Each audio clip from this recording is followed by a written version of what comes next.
Good morning, ladies and germs. This is a big unit. Um, I took a few days off, not really observing much news. Um, I see a couple things caught my attention.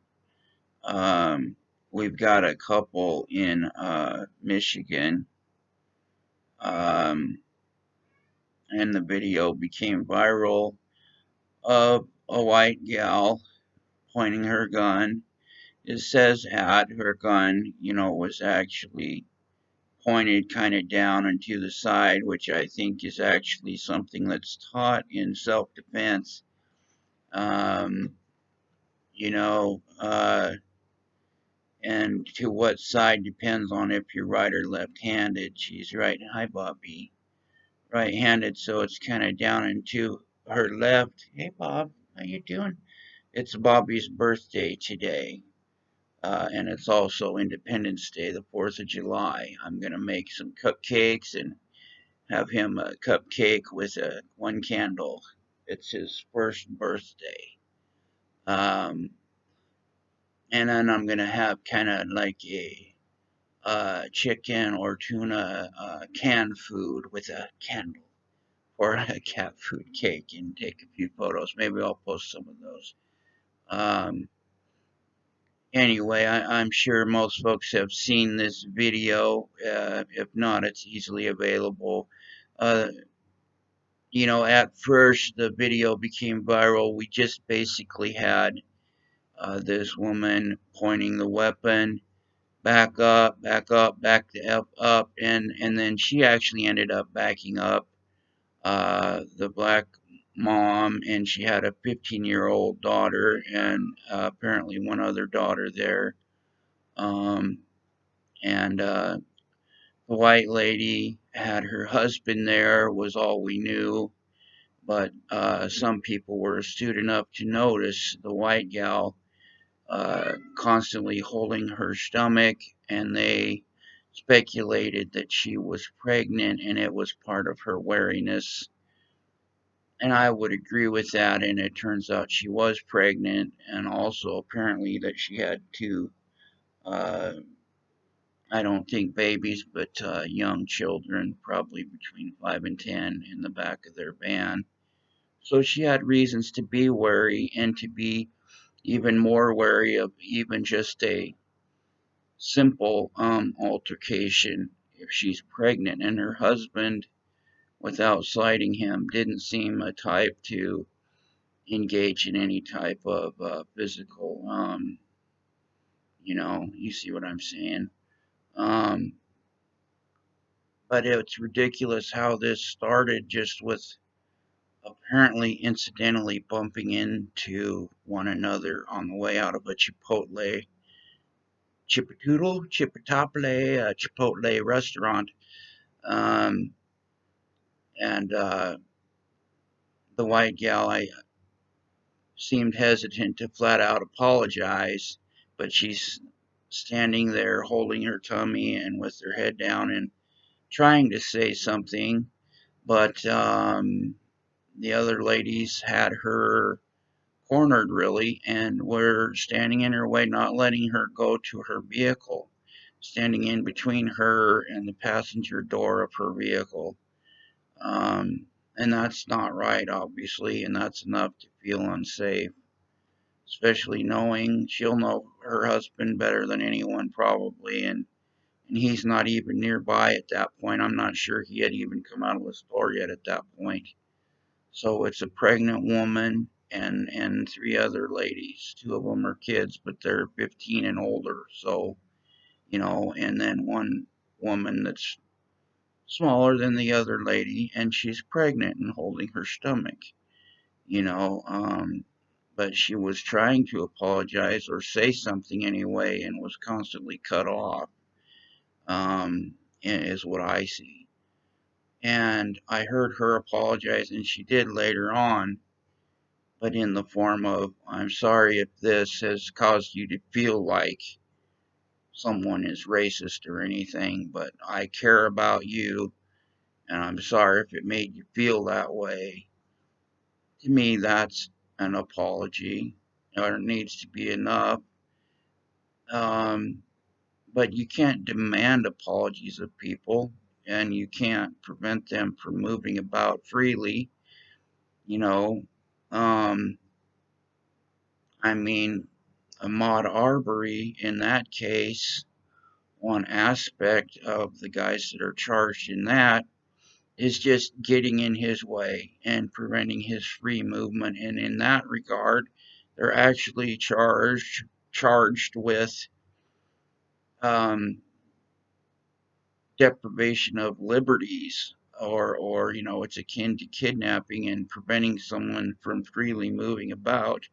And if you're stopping them from getting to their car, you know that seems very akin to deprivation of liberties to me, and restricting their freedom of movement, restricting their ability to just leave the area and diffuse the situation that way. Um, we eventually see the man come around and open the door for his wife. They exchange a few words, and as he's getting in his car, the woman says, "And if you say or do anything, I'll beat your ass too," or something to that effect. And they're backing out, and they're just going slowly. And we don't see the black lady run behind the car that she was already behind it, but they're just backing out slowly. And we hear her say, "Oh, try to hit me," or something to that effect, and bang on the car two, three, four times. Okay, well, I've had something similar happen. I lived in an apartment building in Lacey, Washington. And these managers, we've all had stories where we say, "Okay, this really takes the cake, and I've seen it all this time." But then you always have something else that is even more dramatic. It makes you say that again. And this was this type of situation with these landlords, various things going on. And one day, I had a good friend living above me, and his wife came to visit him. And the landlords were starting to impose restrictions on people pulling into the parking lot, even to bring groceries up there. Anyone pulling in to see you, they had to park outside of the place and everything. And they had a speed bump every 5 feet, and just various restrictions. They didn't want animals on the place, and to where if someone had one in their car when they pulled in, on a couple occasions they came out and yelled, and the MF word came out and threatening, and these people would go inside and get their gun. And they ended up in an altercation one time where the gun came out, and three or four people had the husband down on the ground. She comes out, stands in front of their car, and ends up beating on the hood just because they were playing music when they pulled through. Okay, so he's beating on their car. We've seen these protests, and we'll see the media spin it that people plow through crowds and they'll get charged with assault with a deadly weapon and so forth. And then when we see a full video, we see that protesters, quote unquote, were surrounding the car, stopping it from moving. Again, a deprivation of liberties in my book, pounding on the windows, climbing on the car. Okay, and when I see these things, just like we have a space around ourselves that is our private space, if someone invades that, we have every right and reason to feel threatened, just like if they put hands on us, actually. And we have that space around us that we're all entitled to as human beings for our own safety and our own dignity. And when you have your vehicle, I feel like we have that around us and around the vehicle as well. That if someone assaults that vehicle, we can feel that we're being assaulted or threatened. Well, this landlord, on another occasion with my good friend's wife, various things happened and were said, but he ends up pounding on her windshield and another part of the car two or three different times, and she calls police, and police end up telling her that it's his place and his property and he can do what he wants, more or less. I didn't get that. I didn't get that at all. Okay, well, this couple ends up being charged with a felonious assault, apparently facing up to 4 years in prison. Well, they've been given a $50,000 bond, and I'm not sure. I doubt that it's cash only, meaning that for about $6,000 in putting up their house or cars or whatever, they'll probably be able to bond out. So at least there's that. The husband was apparently a professor at a university, so hopefully they're okay with money. But the university jumped real quick to fire him, citing the incident. And the man did nothing. He opened the door for her and then he drove away when he could. He didn't pull a weapon, he didn't do or say anything, yet he's charged with felonious assault. And the university quickly denounces him as doing something rotten and fires him. And certainly the university is reacting to the politics of the day. And even with people coming out against police, apparently this sheriff is reacting to the politics of the day, denouncing the couple, and saying that people need to just walk away from these things and charging them with felony assault. As it continued, they try to pull out. The black gal pounds on the vehicle. Now the woman finally feels unsure enough of what's going on.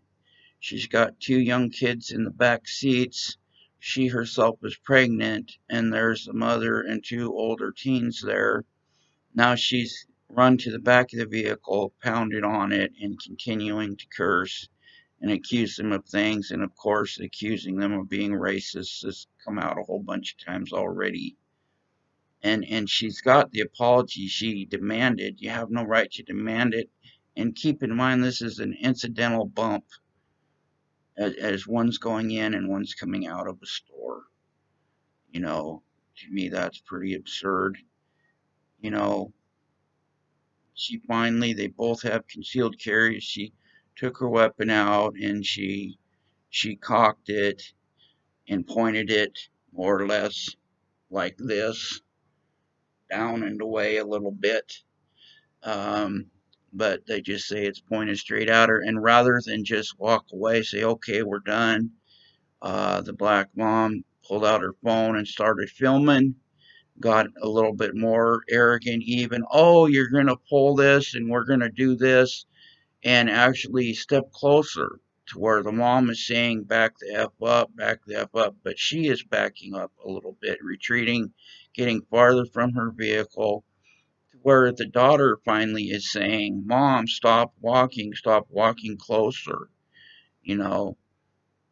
And I had an uncle that was much this way in situations like this, and I applauded him for it. If he had any trouble at his house or anything, sometimes his sons would have people and they'd party, get a little rowdy or anything like that.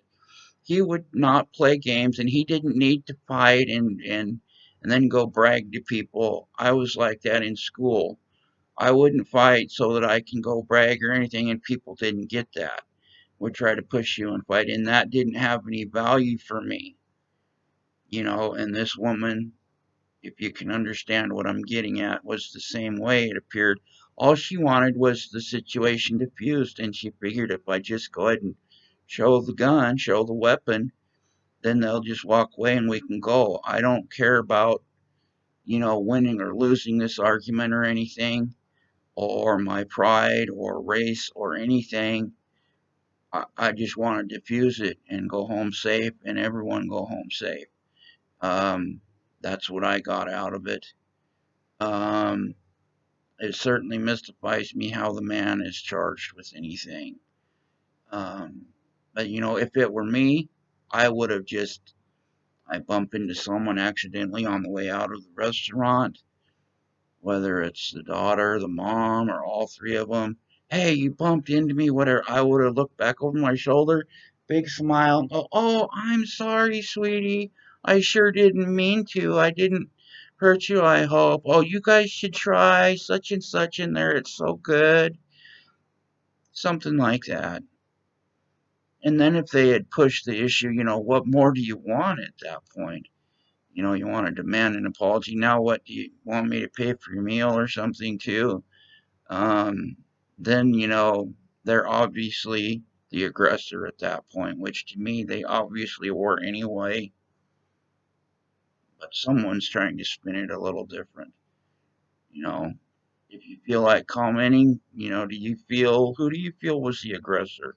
Do you feel like the laws protect a person who's trying to defend themselves enough? Do you feel like just simply showing a weapon should be able to be illegal because now you're feloniously threatening someone else, which can be classified as assault? I mean, it's there just to diffuse a situation.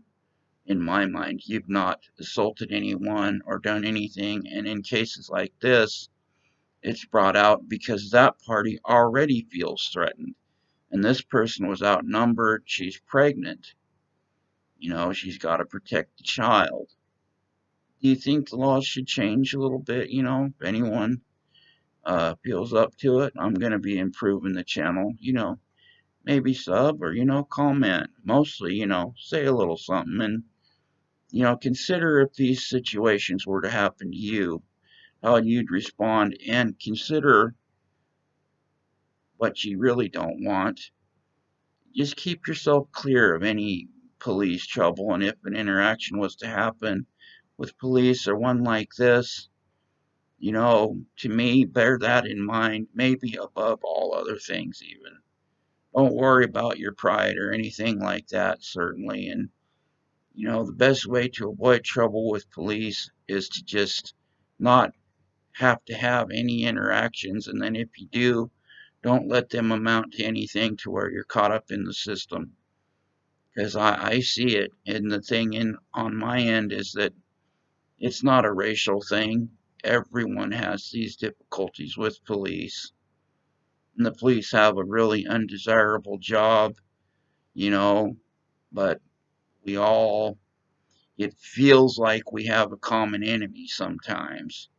And even that is better than us as citizens being divided down lines of race or any other lines. Um,